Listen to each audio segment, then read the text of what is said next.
Susan hit me up on Facebook and asked, what say you to online comedy shows? I thought about this a lot. So it's 2020 and it's going to be 2021, and it is what it is. For me, wherever you find your comedy, go for it.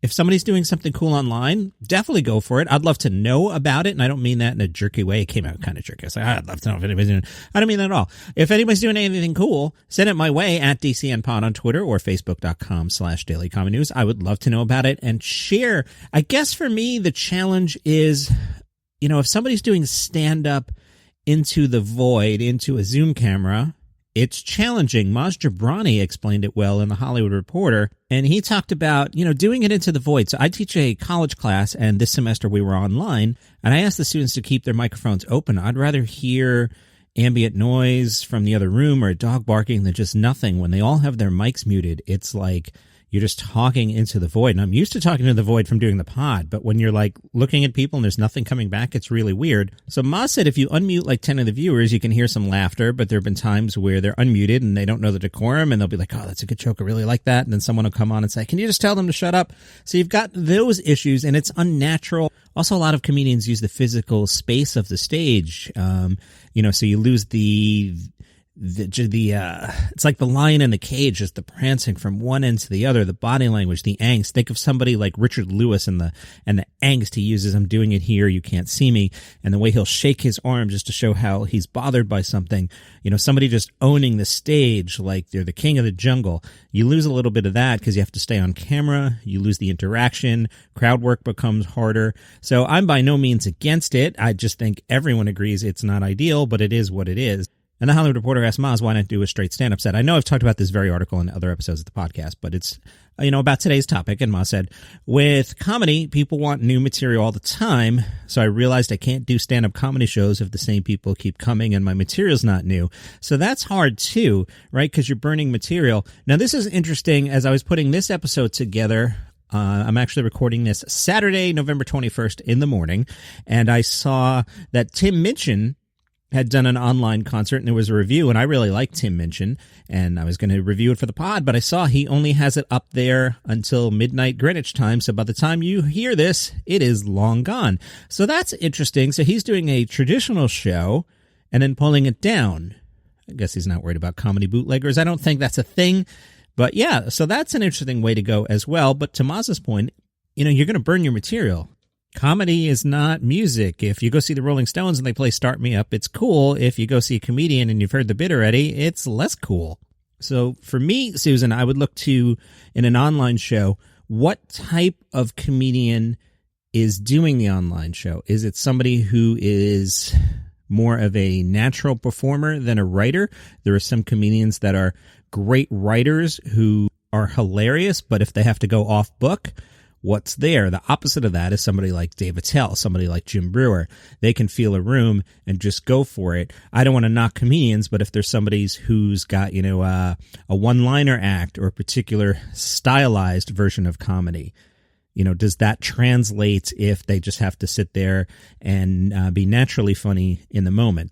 I'm not a performer, but I would imagine things that would work better would be what the Brits called panel shows. Sounds like what Maz is up to. Grab a couple people and have a conversation. Do it that way. Quiz shows. I'm listening to a couple quiz shows from the CBC. Actually, I know the Brits do a lot of those, and so does NPR. The NPR ones seem just very NPR-y. We are NPR, and this is a serious quiz show. Not for me. I'm kind of like, I'm in the basement right now in sweatpants and a baseball hat. That's my vibe, right? The British stuff I like, but I don't get all the references. The Canadians, with their quiz shows, seem to be coming in at eye level for me. Let me pull up my podcast app and tell you what I've been listening to. Because News from CBC Radio. I recently discovered this one. It's comedians that you're not going to know. I don't know them, unless you're from Canada. Anybody from Canada right now is like, shut up, Johnny Mac, we know about this. Actually, they wouldn't. They're Canadian. They'd be like, excuse me, Johnny Mac, I apologize that we didn't bring this to your attention before. Oh, that's such a hack Canadian joke. Anyway, it is called Because News from CBC Radio. So it's a quiz show, hey, President Trump said da-da-da, and the comedians riff on it, like the Brits do, and like the NPR guys do. But like I said, the NPR guys, well, this is a very serious topic, and the Brits would be talking about politicians whose names I don't know. The Canadian one is American Enough, if you know what I mean. So I've been checking that out. CBC Laugh Out Loud is good for discovery. I miss the old Cameron Esposito, Rhea Butcher show where they had comedians on. The back catalog's still there if you want to go back through that. That's a good one. What's that called? Put Your Hands Together. It's been over for a few years now, but go back and listen to that. Susan also asked if there are any up-and-comers trying their stuff out on, Zoom shows and stuff. So I've got an idea for that after the commercial break, which goes here if we sold it. If not, you're just going to hear a pregnant pause. Hi, was there a commercial there? I hope so. I do this for the money. I'm honest with you.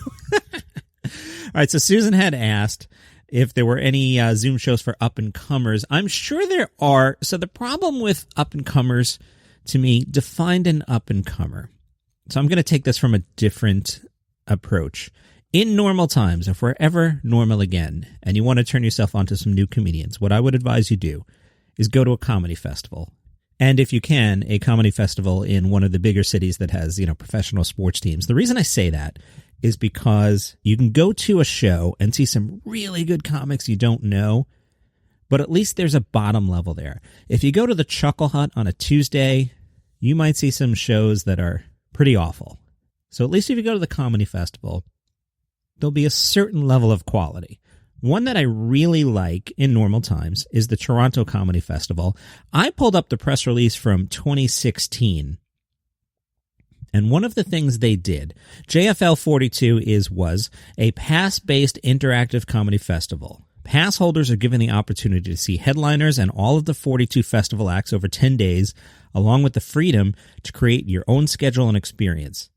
So what they would do is they would sell you this pass, and basically you could bar hop. You couldn't go to all the headliners. I'm trying to remember the particulars there. I think the year I was up there, I think it was Sarah Silverman and Chris Rock. So it's not a total free-for-all, but you could pick say one headliner and then go to whatever show you wanted to go at whatever bar. And if you can go to the Toronto Festival, if you can go to the Montreal Festival, do it and bar hop and go to those shows where there are people that you haven't heard of before. And they'll theme them with a particular vibe. So I'll go hit the British show. I always hit New Faces. I've told you about that 50 times. The Nasty show is really good to hit. Or you just go over to one of the bars, you grab a beer, you stand in the back, and it might be people you don't know, but it's a great experience. I'm looking here. This is from 2016, and here's who was in the press release. Now, did you know all these people 5 years ago? Maria Bamford. You probably didn't. Craig Robinson. Yeah, that guy in The Office, right? Margaret Cho you did. Norton you did. Natasha Leggero you did. Moshe Kasher. Did you know Moshe Kasher in 2016? Ronnie Chang. Did you know Ronnie in 2016? Todd Barry. Emo Phillips. Nate Bargatze. You didn't know Nate Bargatze in 2016. Nick Thune. Kamal Nanjiani. Ron Funches. I don't know if you knew Ron in 2016. Hassan Minhaj. I don't know if you knew him then. So, you go see these people and you're like, who's that guy? And somebody goes, that's Ron Funches. And now you have a new favorite comedian. So I'm a big believer in going to the comedy festivals. They're great. If this pandemic ever ends, I hope to go to Montreal next summer. And even doing this is kind of getting me turned on to go to Toronto again. Just bar hopping with the pass is just a really cool thing to do. As I'm recording this, I'm remembering a story. It was the old Chicago JFL Chicago. This has got to be 2020. I left Sirius in 14. I don't know, 2008, 9, something like that. Anyway, it was a Wednesday night. It was pouring rain. Went to see a show. Kathleen Madigan, who we knew. She was the host that night, and let's go see the show. I think Jim Gaffigan was on the show, but I remember it was the first time I saw somebody named Hannibal Buress, and it was amazing. Again, a rainy Wednesday night in Chicago. You go to a random show at a comedy festival, and there's Hannibal Buress doing 10 minutes. And then you're like, wow, that guy's really good. That's why you go to the festivals. That's why you go to that kind of show. You can go see Chris Rock. You can go see Jerry Seinfeld. You can go see Sarah Silverman. But you know what they're going to do. And honestly, you can sit home and watch them on Netflix, and you'll get a feel for what they do. Go to a bar on a rainy Wednesday night at a comedy festival. That's where it's at. In the meantime, Zoom shows. So if you know of anything out there that's cool, please put it on my radar. Facebook.com/Daily Comedy News. Twitter is @DCNPod. You can even email me. Somebody asked. It's john@thesharkdeck.com. The Shark Deck being the company behind this that's making all the money, like $150 a month.